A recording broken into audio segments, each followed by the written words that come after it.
Cinematic universes are like this big double-edged sword. On one hand, you have this vast, expansive universe woven together only by movies. It's like, oh, you watched this one movie and liked it? Here's 30 sequels to that same movie. On the other hand, let's say you watch this one movie and you really like it and you want to watch the next one. Well, there's like 7 different movies you have to watch just to get to that one. Let's say you just watched Iron Man 1 and 2 and you want to go and watch Iron Man 3. Well, if you want to watch Iron Man 3, you have to go and watch The Avengers. Now, if you want to watch The Avengers, you not only have to have seen Iron Man 1 and 2, but you also have to go and watch Captain America, The Incredible Hulk, and Thor. So assuming you've seen Iron Man 1 and 2, you have to go and watch 4 different movies just to go and watch Iron Man 3. Which isn't even that good of a movie to begin with. Now, cinematic universes have become more and more abundant in Hollywood in recent years. You have the Marvel Universe, the DC Universe. Star Wars has so many different shows and spin-offs that they're cranking out. You could consider that a cinematic universe. Then you got Sony in the corner over here trying to cobble together its own cinematic universe using Venom and like 2 Spider-Man characters nobody has ever heard of. However, before DC, before Marvel, what was the first ever cinematic universe created? Now, I know what some of you are thinking. It's the Adam Sandler universe, right? The Sandlerverse, comprised of over 50 different movies which can all be linked back to Adam Sandler. But you would be wrong, okay? Now, the next logical guess is a Clerks cinematic universe, called the View Askew-niverse, which is comprised of Clerks, Mallrats, Chasing Amy, Dogma, Jay and Silent Bob Strike Back, Clerks 2, Jay and Silent Bob Reboot, and Clerks 3.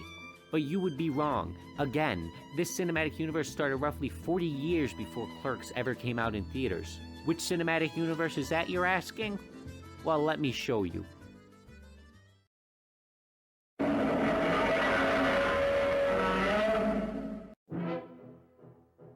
That's right, ladies and gentlemen, the first ever cinematic universe was the Godzilla cinematic universe.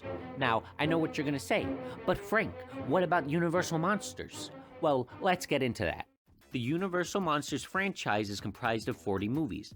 These movies are, in order of release, Dracula, Frankenstein, Murders in Rue Morgue, The Mummy, Island of Lost Souls, The Invisible Man, The Black Cat, The Bride of Frankenstein, Werewolf in London, The Raven, Dracula's Daughter, Son of Frankenstein, Tower of London, The Invisible Man Returns, The Mummy's Hand, The Invisible Woman, The Monster and the Girl, Man-Made Monster, The Wolfman, The Ghost of Frankenstein, Invisible Agent, The Mummy's Tomb, Frankenstein Meets the Wolfman, Captive Wild Woman. Captive Wild Woman? What the heck is Captive Wild Woman? What the heck? Phantom of the Opera, Son of Dracula, The Mad Ghoul, The Invisible Man's Revenge, The Mummy's Ghost, House of Frankenstein, The Mummy's Curse, House of Dracula, House of Horrors, She-Wolf of London, Abbott and Costello Meet Frankenstein, Abbott and Costello Meet the Invisible Man, Creature from the Black Lagoon, Revenge of the Creature, Abbott and Costello Meet the Mummy, and The Creature Walks Among Us. Now, even though all these characters supposedly exist in the same universe, there's only 17 out of the 40 movies which can all be linked together. It's not like the individual movies intersect with one another either. They made Frankenstein versus the Wolfman, and they just started throwing all these different characters into crossover movies. Which brings us back to the Godzilla Cinematic Universe. The Godzilla Cinematic Universe first started in 1954 with the movie Godzilla, King of the Monsters, which is known simply as Gojira in Japan. The plot of the movie starts with Godzilla destroying some boats off the coast of an island. The people of the island then tell everyone that it's Godzilla, and everyone tries to figure out how to kill Godzilla. The movie itself is quite enjoyable and includes heavy themes relating to the nuclear holocaust that Japan experienced towards the end of World War II. The director Ishiro Honda stated, "If Godzilla had been a dinosaur or some other animal, he would have been killed by just one cannonball. But if he were equal to an atomic bomb, we wouldn't know what to do."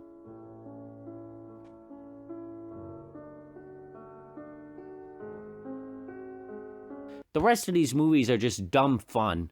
Godzilla Raids Again is the second movie in this universe. At the end of Godzilla, we see Godzilla get blown up and then we see his bones sinking down into the ocean. Godzilla Raids Again glosses over this minor detail and shows Godzilla fighting this ankylosaurus-looking thing with no explanation as to how he came back to life. The next movie in the universe is King Kong vs. Godzilla. Now, you probably think that this King Kong is the same King Kong from the 1930s movie, but you'd be wrong because in that movie, King Kong dies. In this movie, they find King Kong on an island, where he's worshipped by a bunch of islanders and then fights a giant octopus. They then bring King Kong back to the mainland where he meets Godzilla. The two fight each other and then go their separate ways at the end of the movie. Now, Mothra vs. Godzilla is where things start to get real interesting. Mothra was a giant moth monster that came from the 1961 movie Mothra, which is about an evil businessman bringing two doll-sized girls from Infant Island to mainland Japan. In retaliation, the girls start singing a song to a magic egg, which hatches into a large caterpillar who makes its way to the mainland. The caterpillar then creates a cocoon next to Tokyo Tower and transforms into Mothra, who then flies to the airport and takes the girls back to the island. This is the first movie where we see characters from pre-existing movies come into play. This next movie, Ghidorah the Three-Headed Monster, introduces us to the monster Rodan, who previously starred in his own film called Rodan. After Ghidorah, the next few movies didn't really introduce any pre-existing characters, but it did bring back Rodan and Mothra for some cool new adventures. Then, they released Destroy All Monsters. Now, this was the big Avengers Justice League type movie where all the monsters came together to unite against a larger threat.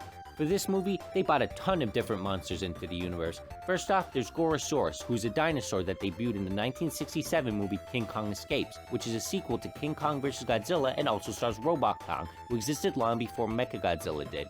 Then you got Manda, this large Leviathan-looking creature who's the star of the movie Atrigon. Up next is Baragon, this little fella. Now, I'm gonna give you 3 movie titles and you tell me which one he is from. Is it A, Baragon the Destroyer, B, Rage of the Buried Beast, or C, Frankenstein Conquers the World? If you guessed Rage of the Buried Beast, you would be wrong. Baragon was actually a character first introduced in the movie Frankenstein Conquers the World, a movie in which Frankenstein conquers the world and fights a giant monster called Baragon. The movie then got a sequel called War of the Gargantuans, but none of those characters are in this movie, so I won't talk much about it.